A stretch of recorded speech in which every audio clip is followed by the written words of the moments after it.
defense industry because they're increasing their own capabilities. So I hope that peace will come, and Ukrainians are hoping that peace will come, but this peace must be just and long-lasting.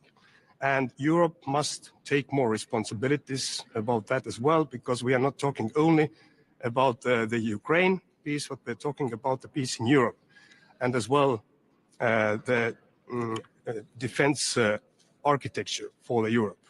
So a couple of things more I wanted to mention. Sanctions.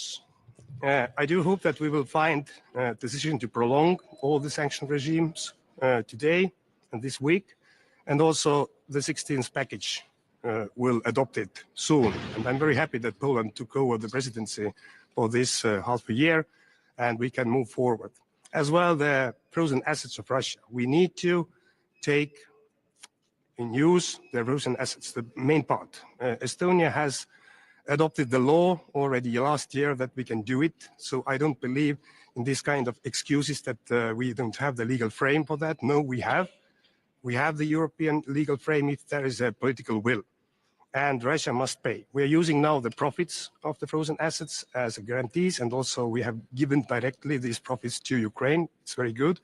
But we have more than 300 million worth of frozen assets, and I do understand as well some countries' concerns that what will happen with them if anything is not going well. So we need to discuss how European Union can guarantee or back up these countries where the frozen assets are located. And about Georgia, we're going to have a point as well about Georgia. So things are not in a good track. Europe can do more. And one thing that Estonia has proposed as well is a start of the process of take away the visa liberation. So I'm not talking about that we are just taking it away like tomorrow, but we need to start this process to give the very straight and clear message that these authorities who are now leading Georgia, they are lying to their own people, and they need to change the course. Minister, follow up on Georgia. So will we expect today approval of the suspension of visa facilitation for diplomatic passports? And as you know, my colleague, independent journalist Zia Maglobeli, she already on a hunger strike, 15th day. So 50 more people under arrested. Ex-prime minister was brutally attacked, and we have nothing. So it's just political message, and can we expect real measures which be like do real things to help people who are on the streets already 60 days? I really do that we will have this kind of real actions from Estonian perspective. We have been very supportive for Georgian people, and we know everything what you explained right now. That it is happening there. So we cannot believe what Georgian authorities are telling, but actually we witness exactly what is happening in real life. So I do hope that we will find the ways to make more decisions about Georgia. You didn't mention anything on Syria. Today will be one of the topics. What do you expect? First, I'm really optimistic about the Syrian future. And also in the region, it is very important, and also the Syrian activities as a proof that dictatorships can be fallen. And of course, what we expect is that democratic developments will happen, and the Syrian people, they will have a prosperous future. So we are going to discuss what can we do from EU side about the existing sanctions, but also to support this kind of developments. And also, of course, we are welcoming, and I'm very optimistic about the situation in Gaza, about changing the prisoners and hostages and the ceasefire. Let's do hope that it will bring a peace there. So now we have a Latvian colleague. Please come here. Bye-bye. Really? Because most of the mics are here. So you can explain what is happening. I don't know what you want me to explain. No, I just said that how deeply we are cooperating. Yes, we were in touch till 1 in the morning yesterday. So good luck. Can I just do my intro? Yeah. Thanks. The start of the day will be our ministers' only meeting, which is an informal part, but in the same time, of course, it's a deep discussion on the malign activities by Russia and other countries in our states. And you would have heard probably is that yesterday early morning, data cable has been significantly damaged.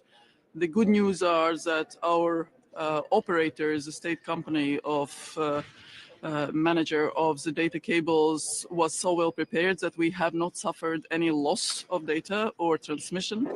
So the operational procedures and the crisis scenario worked. In the same time, of course, as we saw, there was a day-long effort to clarify which ship has been responsible. So we have certain progress, but I cannot explain in detail because, of course, it's classified information. There were several ships that were cooperating, one ship that was not cooperating. So the Navy and the other institutions are cooperating with Estonia, with Finland, with Sweden, Norway, and others to make sure that our action is in place. So that's another sort of indication how quickly one has to move when something like that happens.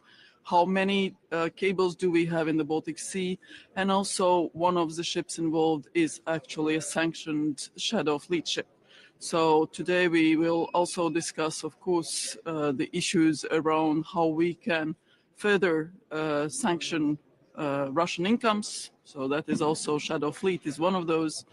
But also how we, together with the new American administration, with others, with Brits, can do other things to make sure that Russia's effort in Ukraine, the war, is weakened. Because weak Russia, we heard it yesterday also from Ms. Tsikhanovskaya, weak Russia is the best security guarantee for all of Europe, for the whole Euro-Atlantic space.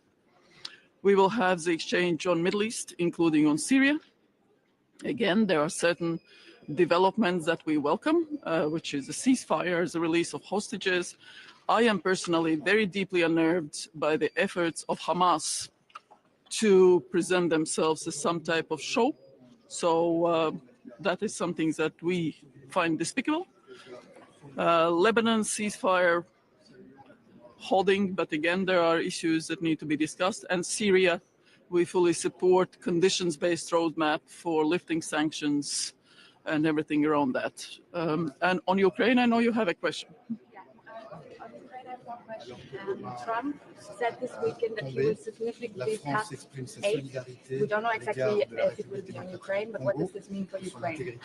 I haven't heard anything like that aid will be cut or that President has said that. What I have heard is that he has said to Russia that they have to cooperate on finding the long-term just solution for peace in Ukraine, which is fully our position. Minister, on Georgia also on agenda, we see that people are already 60 days in the streets. My colleague, independent journalist under hunger strike, Zia Maglobeli, his health conditions is not good. Former Prime Minister was brutally attacked, but we do not see any actions from the so-called government. So can we expect real measures against this situation? Again, on the EU side, we have done certain actions, which is essentially changing the visa regime with the government officials, with the public officials. They won't be able to travel with their diplomatic and service passports visa-free to the EU. So that is a very targeted action. And they themselves, but also the EU has said that EU support is not going to go to any government-related activities or agencies. Unfortunately, they are not respecting the will of people currently, what we are seeing in terms of European future, in terms of the demonstrations on the streets of Tbilisi. We in Latvia, we have put a number of government officials, a number of those who have suppressed this peaceful process, who have attacked journalists, on so-called non-entrance list in Latvia, and so have the other European countries.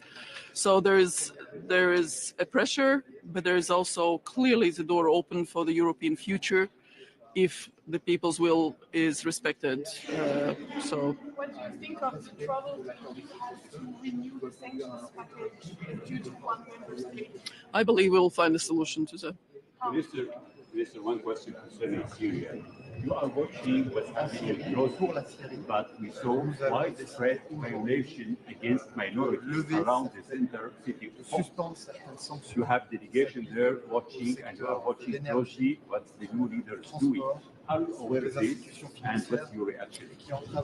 There are various signals and various information also on the women's rights and others. So, as you say, we are gathering the information, and most of all, there is a coordinated engagement with Syrian authorities. You saw that on behalf of the high representatives, the foreign ministers of Germany and France visited Syria. There were very clear messages. High representative is closely coordinating with other actors in the region, including in Turkey. So there is and with the US, so there is a joint action. I think the interest both from the countries in the region, the EU, the US, and other friends of Free Syria, there is a joint action there. So I wouldn't say more than that for now. Thank you so much. Minister, just one comment for the press from Republic of Moldova. To ask you, is priority right now for Europe, and if you will discuss about Moldova too?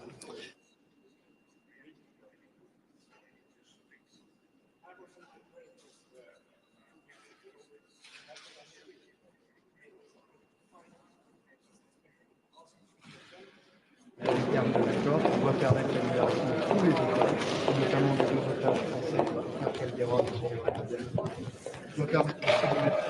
Good morning, everybody. So, yesterday we had a good evening with Belarusian leader Svetlana Tikhanovskaya. We were talking about the sham elections that happened in Belarus, and of course we are standing with the Belarusian people.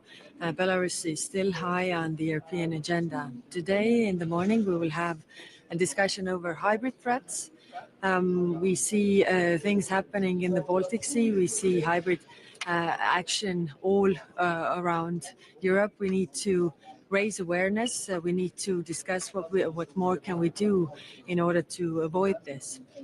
Then we have a discussion on Ukraine. I expect a decision to roll over the sanctions we have. Then, of course, it is good that we discuss what more can we do, putting pressure on Russia to end this war. It's also good that President Trump has put the pressure on Russia to say that it's in their hands to end this war.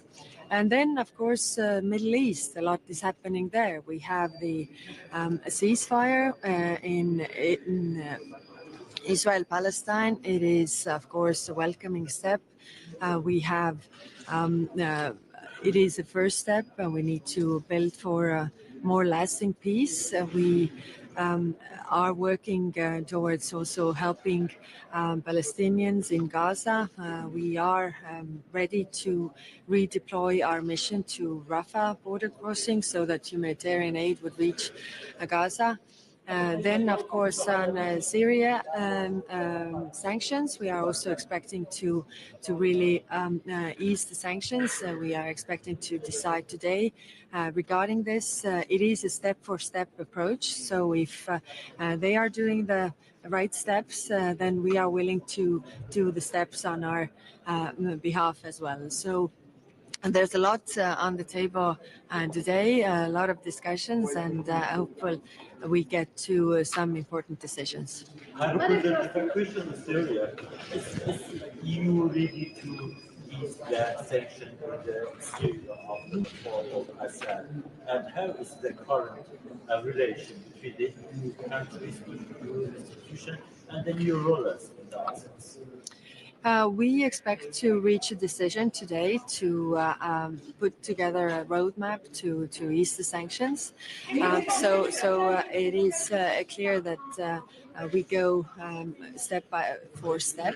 So we start with the sanctions that they need most to really start the build-up of the country. And then we see if the steps are going to the right direction. We are also willing to make steps on our behalf. That the meeting of the Prime Minister is to take place in Paris in February, and Marco Rubio and the foreign affairs of Ukraine will take part in this meeting? Middle of February is very far away for the intense agenda that we have today. So, about Syria. You are watching closely what the new leader is doing. There has been widespread violations against human rights, against minorities in the whole towns around Homs, the central city. You have a mission there. Have you been informed about this, and what's your reaction? we are working closely together with the regional actors as well as the international actors to keep an eye what is happening. We are also ready to open the embassy there, the EU delegation in full in Damascus, to really have our eyes and ears on the ground. So, like I say, Syria's future is fragile, but hopeful. We need to also give a space to make the right steps. But of course, we need to see the right steps as well. Right now, they're saying all the right words. Are they doing also the right things? And therefore, we have this step-for-step approach. If they make the steps, then we are willing to make the steps as well. What do you think? Georgia, what we can expect today, and how do you estimate recent situation? Because we see that already 2 months people are standing in the streets, journalists under arrest on the hunger strike, and ex-prime minister was brutally attacked. So what's your vision?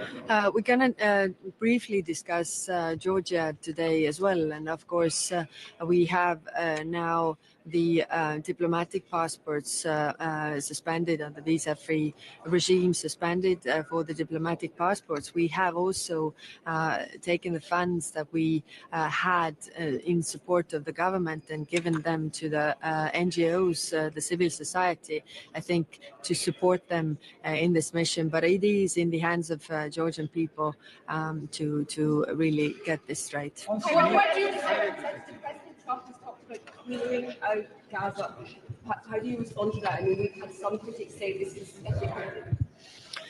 Gaza and people of Gaza have suffered a lot. I think both the Palestinians as well as Israelis deserve peace, and that's why we really need to move on from the ceasefire to a most permanent or more permanent peace.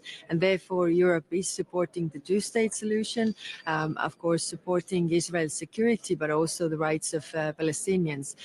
Europe is the biggest supporter of Gaza by humanitarian aid, but also UNRWA in the United Nations. So we continue to support the people. What do you think of the mood of new diplomats towards the United States and what's happening now with Trump?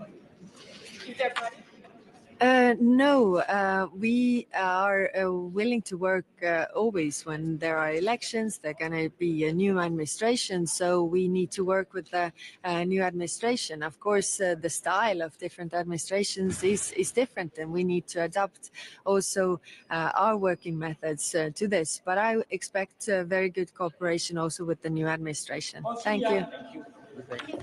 Just a short statement On the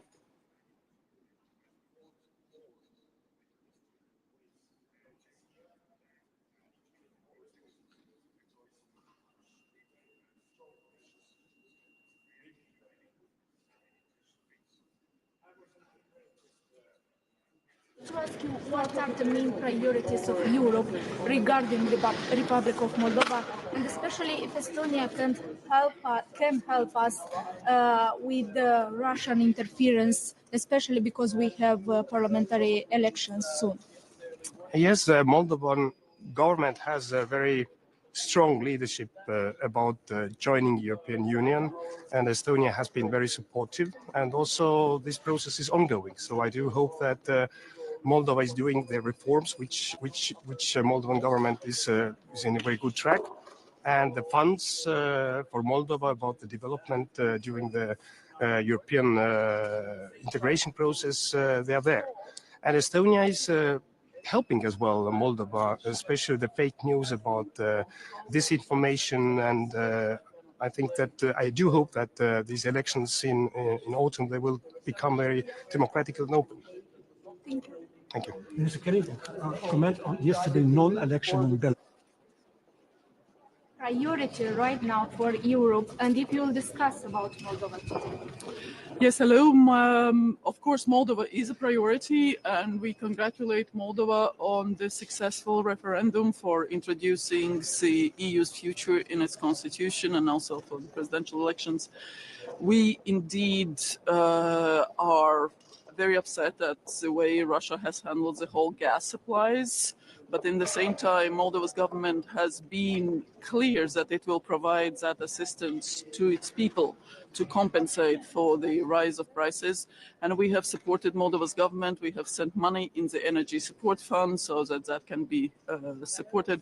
But also the EU as such has a large program, more than 1.5 billion euros, to promote reforms within Moldova, meaning the practical way towards the European Union.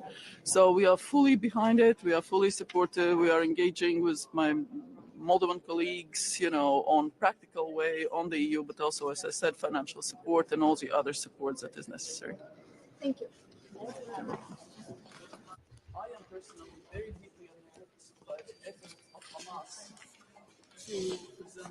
Aujourd'hui, nous commémorons les 80 ans de la libération d'Auschwitz. Nous nous souvenons des heures les plus sombres de notre histoire. Nous saluons la mémoire des victimes de l'Holocauste et nous affirmons notre rejet absolu de l'antisémitisme sous toutes ses formes. En Afrique, dans la région des Grands Lacs, les combats font rage alors que Goma s'apprête à tomber. La France exprime sa solidarité à l'égard de la République démocratique du Congo, de son intégrité territoriale. La France condamne fermement l'offensive menée par le M23 soutenue par les forces armées rwandaises qui ont entraîné la mort de 6 casques bleus et provoqué le déplacement de plusieurs dizaines de milliers de personnes civiles. Les combats doivent cesser et le dialogue doit reprendre. C'est en ce sens que la France s'est exprimée hier au Conseil de sécurité des Nations Unies. À un mois du 3e anniversaire du début de la guerre d'agression russe en Ukraine, l'Europe continue de soutenir les Ukrainiens pour leur permettre d'entrer au moment où ils le jugeront opportun dans des négociations de paix en situation de force. Aujourd'hui, nous décidons de renouveler le régime de sanctions qui a permis de priver la Russie de Vladimir Poutine de 400 milliards d'euros, c'est-à-dire de le priver de l'équivalent de 3 années de financement de son effort de guerre. Nous allons également sanctionner 3 citoyens russes, 2 citoyens de 26 ans, un citoyen de 45 ans, qui se sont rendus coupables d'attaques cyber qui ont visé et déstabilisé l'Estonie. Et puis nous annonçons un paquet de soutien à l'égard de la Moldavie qui fait l'objet d'une asphyxie énergétique de la part de la Russie qui entend, comme elle l'a fait à de nombreuses reprises ces derniers mois, perturber le débat démocratique et les processus électoraux dans ce pays qui aspire à rejoindre l'Union européenne. Au Proche-Orient, le cessez-le-feu au Liban et l'accord que la France a obtenu de haute lutte aux côtés des Américains est prolongé jusqu'au 18 février. La France déplore les pertes humaines provoquées par les tirs israéliens qui ont eu lieu hier et appelle à un respect de l'accord de cessez-le-feu qui doit conduire à un retrait complet des forces israéliennes au sud du Liban et à un désarmement complet du Hezbollah au sud de la rivière du Litani. En Syrie, pour la Syrie, nous allons décider aujourd'hui de suspendre certaines sanctions qui s'appliquent au secteur de l'énergie, du transport ou des institutions financières et qui entravent aujourd'hui la stabilisation économique du pays et le démarrage du processus de reconstruction. Ces suspensions dans les sanctions doivent avoir pour contrepartie une transition politique qui associe toutes les Syriennes et tous les Syriens, ainsi que des mesures résolues pour garantir la sécurité et en particulier une lutte sans relâche contre toute forme de résurgence du terrorisme de Daesh, ainsi que la détection, la maîtrise et la destruction des stocks d'armes chimiques du régime de Bachar al-Assad. La France accueillera le 13 février prochain la 3e édition de la conférence d'Aqaba, associant les partenaires internationaux de la Syrie pour apporter ce soutien et veiller à la mise en œuvre des mesures de transition politique et d'assurance s'agissant de la sécurité, puisque c'est aussi la sécurité des Européennes et des Européens, des Françaises et des Français qui se joue en Syrie. À Gaza, nous accueillons avec beaucoup de soulagement cette première phase du cessez-le-feu qui a permis des premières libérations d'otages. Nous appelons toutes les parties à respecter les termes de l'accord qui doit permettre la libération de tous les otages, et notamment des 2 otages français, Ofer Calderon et Ohad Yalomi, qui doit permettre aussi de mettre fin à cette guerre qui a trop duré et qui a fait tant de victimes, et ouvrir un chemin vers une solution politique seule susceptible d'apporter la paix et la stabilité dans la région. Il faut que l'aide humanitaire puisse désormais être acheminée sans entrave dans l'enclave. Et de ce point de vue-là, l'UNRWA doit pouvoir continuer à exercer sa mission essentielle en soutien des populations civiles. Dans quelques semaines, les gendarmes français et européens de la mission OIBAM seront déployés à Gaza pour pouvoir assurer le bon fonctionnement du point de passage de Rafah. Enfin, s'agissant de l'Iran, la France condamne les conditions de détention arbitraire des otages français détenus sur place et dont les conditions sont assimilables en droit international à de la torture.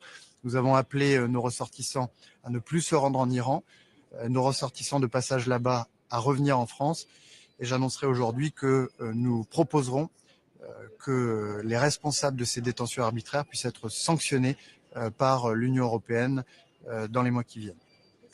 Enfin, nous décidons aujourd'hui de suspendre l'exemption de visa qui s'applique aux diplomates, aux officiels du gouvernement géorgien, que nous appelons une nouvelle fois et avec beaucoup de fermeté à mettre fin à la répression qui vise les manifestants et qui vise les journalistes et les représentants d'organisations de la société civile.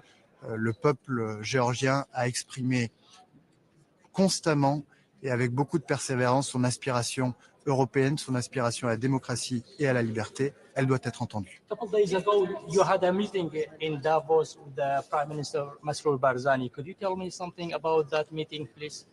La France est très attachée.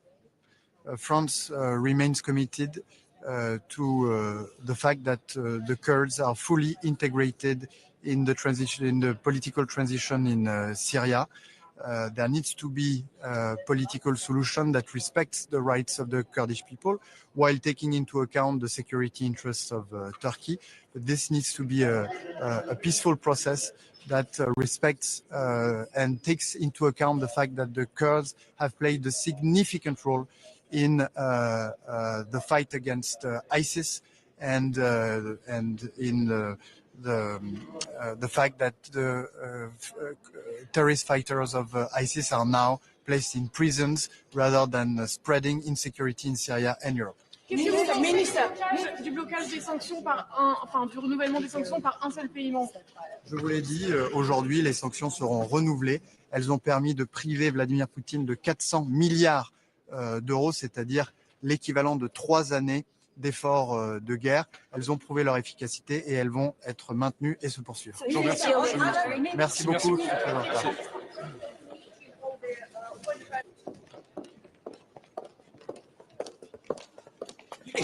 Henriques, niet in Den Haag. Oké. Hey. Ik spreek vandaag over de relatie met onder andere de nieuwe president van de Verenigde Staten. Ja. Die heeft zich deze week nogal hard uitgelaten, richting onder andere de Deense premier Frederiksen. Wat vindt u daarvan? Ja, daar gaat het over berichten die uitgelekt zouden zijn. En dat ga ik niet bevestigen of ontkennen wat daar precies is besproken. We gaan de nieuwe Amerikaanse administratie constructief benaderen. Omdat zowel op veiligheid als economie Europa en Europese landen een hele sterke band hebben met de Verenigde Staten. En wat vindt u van het voorstel dat Trump heeft gedaan aan de ministers aan de leiders van Egypte en Jordanië om 1,5 miljoen Gazanen op te nemen? Nou, het is van belang dat Palestijnen binnen Palestijns gebied kunnen blijven. En dat binnen die grenzen Gaza ook weer wordt opgebouwd. En op dit moment is het gewoon heel belangrijk dat het staakt het vuren in Gaza dat voortzet. Dat er een tweede fase ook echt komt. Dat is niet eenvoudig. Vanaf dag 16 van het staakt het vuren zal dat worden besproken en onderhandeld. En het is heel belangrijk de beide partijen zich ook echt aan dat staakt het vuren houden. En dat betreft dus zowel Israël als Hamas. Hoe beziet u zo'n voorstel van Trump om mensen uit Gaza weg te halen?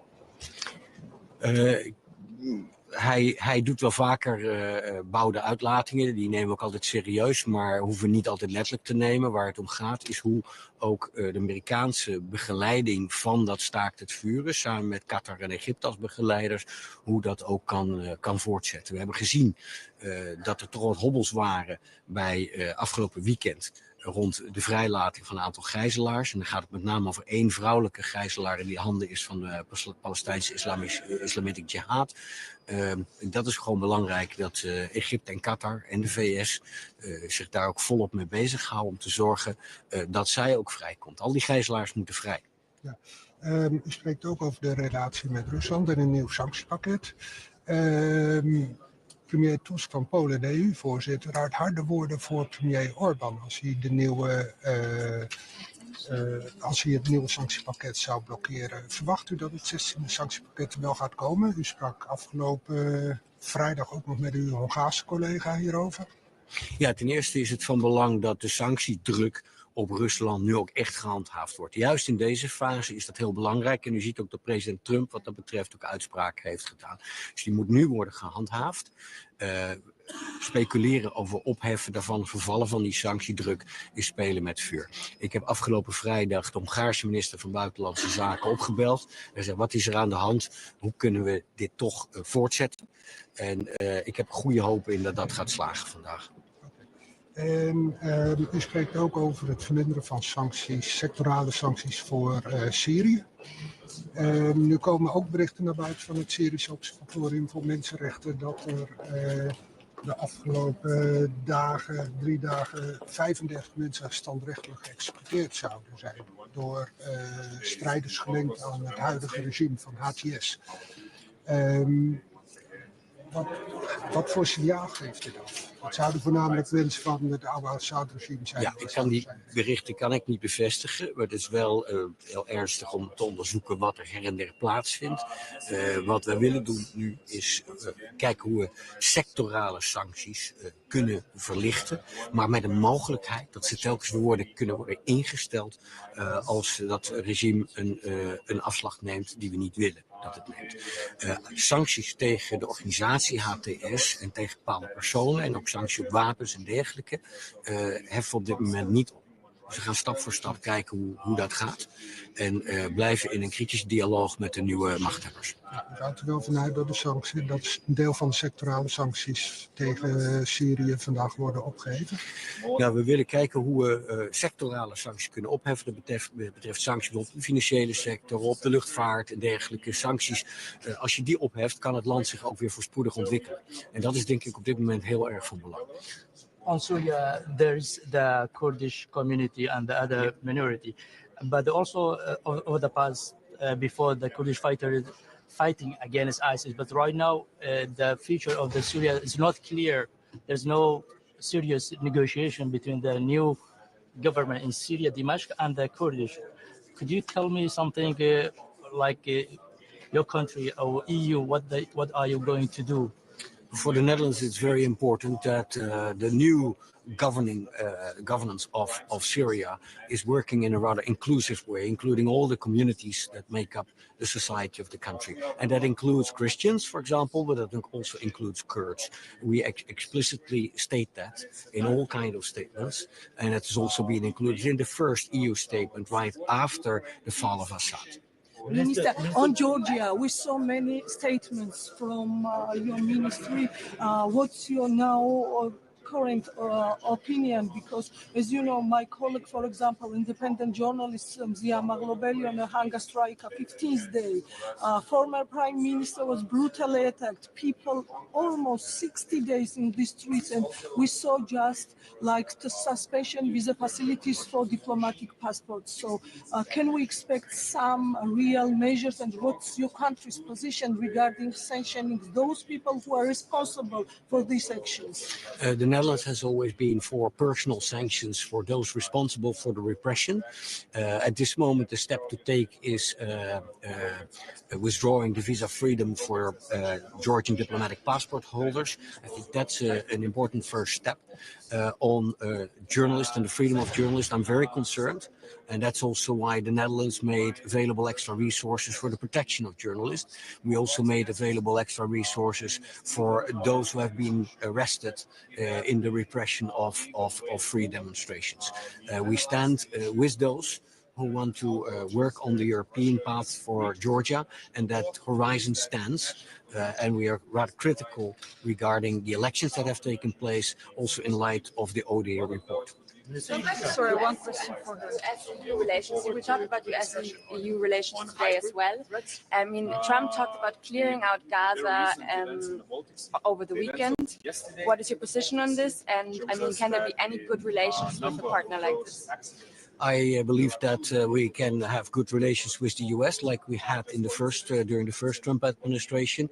So it's important to constructively engage as Europe and as European countries with the US administration regarding the Gaza Strip. It's very important that the ceasefire holds. For that, we need two parties, Israel and Hamas, to work constructively also towards the second phase. That will not be easy.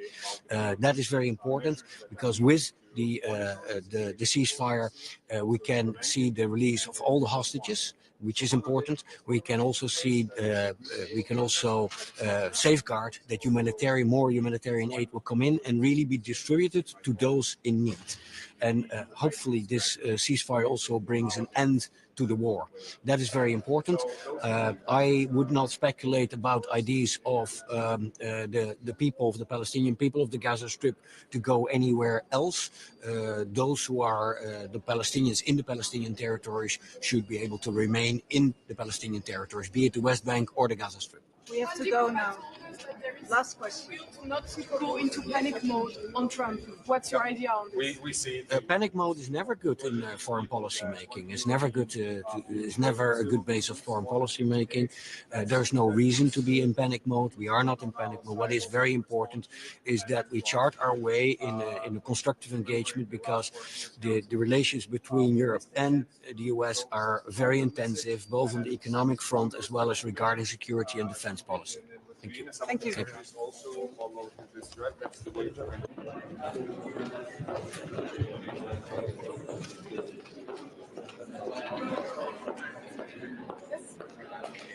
morning. Good morning. Good morning. Foreign Affairs Council will discuss about hybrid threats today. EU Commission is taking hybrid threats very seriously, such a recent one in the Baltic Sea. And I want to comment Latvian and Swedish authorities for their very quick action. Protection of critical infrastructure and also investigation of the incidents is responsibility of the member states, but the Commission is willing and capable to support member states. Our tools, they include operational support, financial support, and also information sharing. We are currently investing to new technologies and also very close cooperation with member states, with the industry who often owns the cables, and of course NATO. It's crucial to be able to better prevent, detect, respond, and also repair our infrastructure. Think the actions being taken so far in terms of investigations into these suspected sabotage expeditions? I think the authorities now in Latvia and Sweden, they were taking very, swift action. And also during the Christmas time, we saw the same in Finland. So I think now we are better prepared already in the member states. And of course, it's always crucial that all the authorities, they are sharing the information, and then it's easier also to respond to these actions. Are you worried about further Bundestag, what's your stance on the future of the hybrid threats? We have to be prepared for very different hybrid threats as we have seen. So we are really living in times when everything can be weaponized. And now we have to take more actions to really prevent our critical infrastructures. Luckily, we have many technologies we can use there, but also we have to work very closely with the member states and with NATO. And often the owner of the infrastructure is a private industries. Of course, their role is also very important here. You say we're better prepared, but then this keep on hearing on these incidences when cables are destroyed and other infrastructure is destroyed. So are we really better prepared? I think we are already, because now we have seen, because this was, I think, 5th or 6th on the row in the Baltic Sea, that kind of incident. So now these two last ones in Finland, between Finland and Estonia during the Christmas time, and this weekend between Latvia and Sweden, the authorities, they have been responding very swift and they have been taking the action. So I think we are much better prepared, but of course we have to do more. But one thing is responding, but how can we prevent this? We are currently investing to new technologies where we can use cables, smart cables as sensors, and also we can use our satellites. And of course, we know also that NATO is currently having also operation on Baltic Sea. So we are working on that, how to be better prepared also to prevent our infrastructure. Thank you. Minister, I have one question concerning Syria and Europe trying to contain the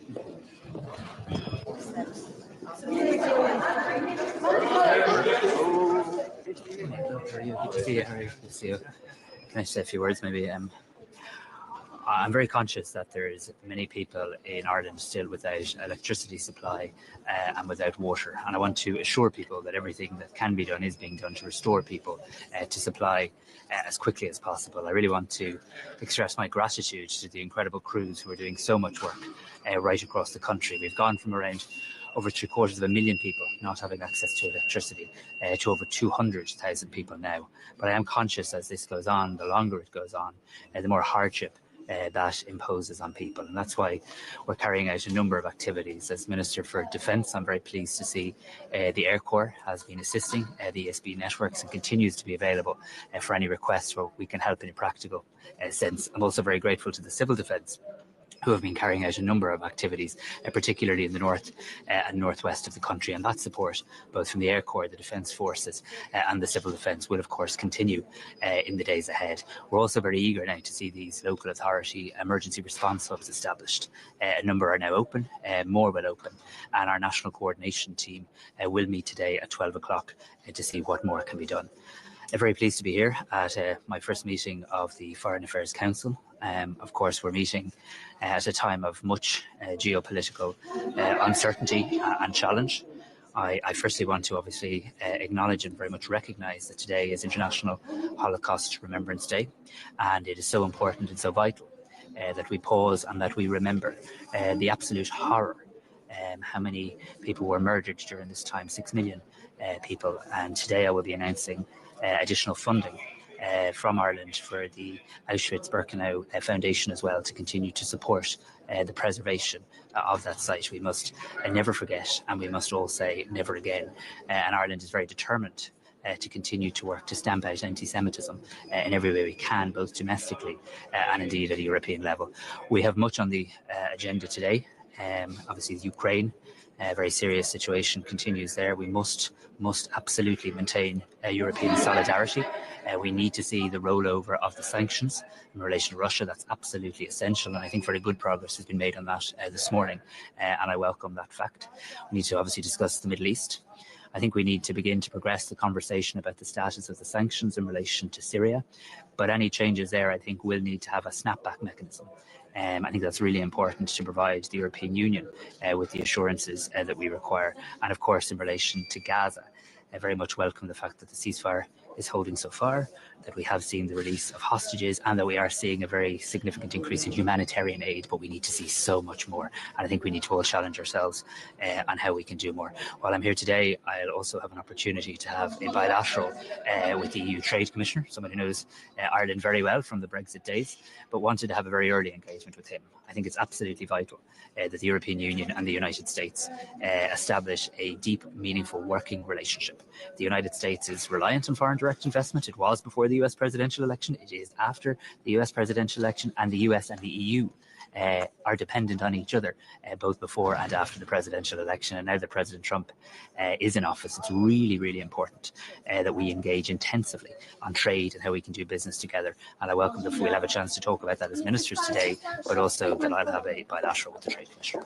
On the question of the Holocaust, do you think it was appropriate for President Higgins to talk about Gaza during his speech on the Auschwitz remembrance yesterday, given the sensitivities about linkage and equivalence to various historic events? So I think it was important that the President of Ireland attended the event yesterday. I think it's the 7th time he has attended an event, and this is always an event carried out with great solemnity and sensitivity. I believe yesterday's event was a very moving occasion, obviously for survivors and their families most particularly, and Minister Donoghue was there on behalf of the government. I understand there were a small number of people who protested, and of course people have a right to protest, but I think the President was very clear, as is the government, as are the people of Ireland, in calling out the horrors of the Holocaust and making sure we remember that we record that we acknowledge that each year, and of course people have a right to protest. But was it appropriate for Gaza to be linked to the Holocaust or mentioned in the same speech? I think the President was very clear in relation to obviously specific issues regarding the Holocaust and his absolute condemnation of the horror, the murder of the Jewish people, but also I think rightly mentioning the situation in the Middle East as well, but also calling very much for hostages to be released. I am conscious though that this is a very, very sensitive time, and I don't want to say anything to distract from that. You know, today is the 80th anniversary of the liberation of Auschwitz. Today is International Holocaust Memorial Day, and I think it's really important that we keep the focus on that. About Syria, and I wanted to find out Department of Foreign Affairs. I'm not sure. Yeah, I wanted to find out what you intend to do precisely in Syria, the situation going there right now. So I think in Syria, I think it's early days, but I think there are cautious signs of optimism. But it is important that we continue to engage. I don't think it would be a good scenario to have many other geopolitical actors and forces engaging with Syria, and for the European Union not to be in a position to intensively engage. And I welcome the fact that a number of my counterparts have already visited Syria, a number more will in the days ahead. I think that is good. I think we're getting to the point where we can begin to have an informed conversation around the issue of sanctions. But I think it is vital that any discussion around that also has that snapback mechanism, so that if things do go off kilter, there is an ability to immediately reinstate the sanctions. I think that's a prudent way to respond. That's the starting point to which I come to this conversation.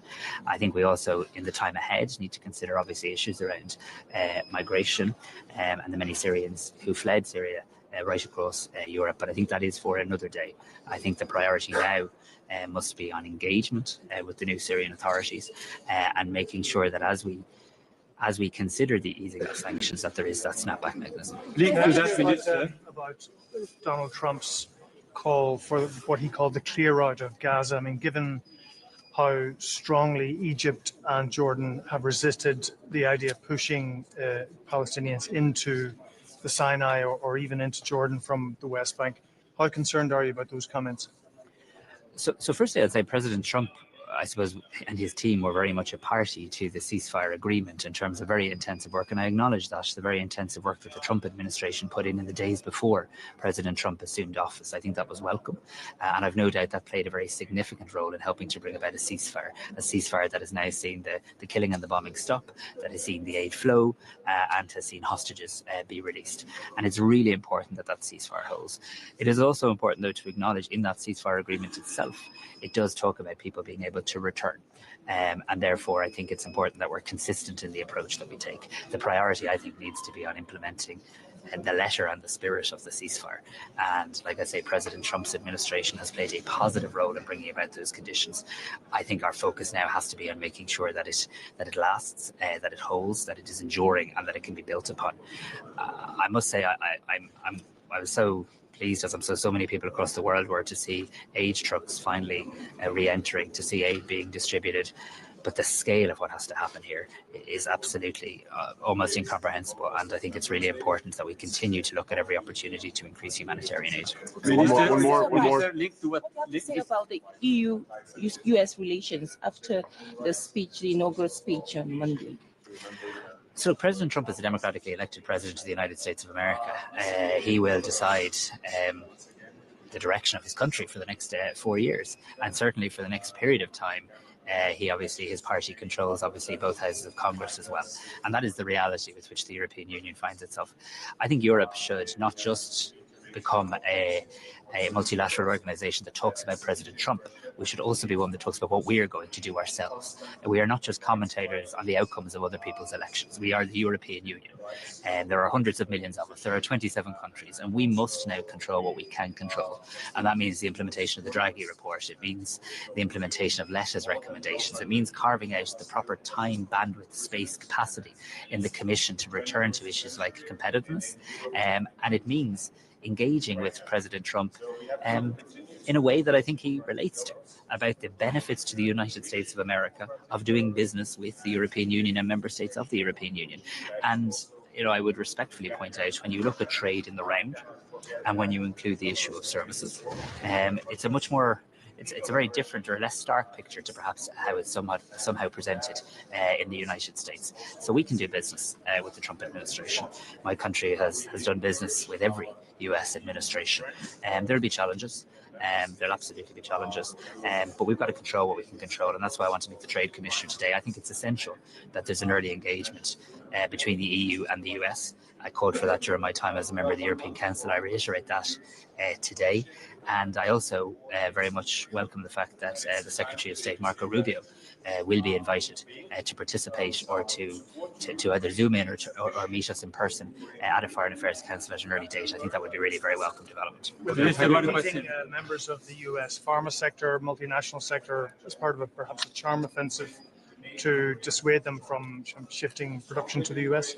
So we'll absolutely be engaging with them, and it's my intention in the next week or so to bring proposals to government to establish a new trade consultative forum. What I want to do here is get people around the table. I want to get people around the table in the broadest sense of the words Team Ireland. Whether you're the government of Ireland, whether you're people investing in Ireland, whether you're people looking to seek investment in Ireland, I think it's really important we all work together and trade. It's really important we also listen carefully to what people considering investing in Ireland are saying to us. And they're saying we need to see a greater investment in infrastructure, in things like water, energy and housing. And I think showing them that we have a roadmap and a plan forward there, as we do and as we've prioritised in the programme for government talks, would be very good. There's many, many reasons people do business in Ireland, and I don't believe those reasons have fundamentally changed at all. And I do believe working together, actually, we can further enhance the Why Ireland argument in the days, weeks and months ahead. Well, obviously the European Union has a wide range of sanctions in place in relation to Syria, and I think as we begin to consider in the time ahead the future of those sanctions, obviously we have to be very conscious of the very important issues that you highlight. And human rights is a fundamental value on which the European Union is founded. I think it is also, though, important that the European Union doesn't remove itself in any way from engagement. I think we've seen how that has been a mistake in other parts of the world in the time gone by, where many others engage with countries and the European Union stands back. I don't think that would be a prudent or responsible thing to do. I think it's much better to engage, but of course engage based on our own values, and of course having snapback mechanisms in place if we make any decisions in relation to the removal of sanctions or the easing of sanctions in due course. Thanks very much. Thank you, sir.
you.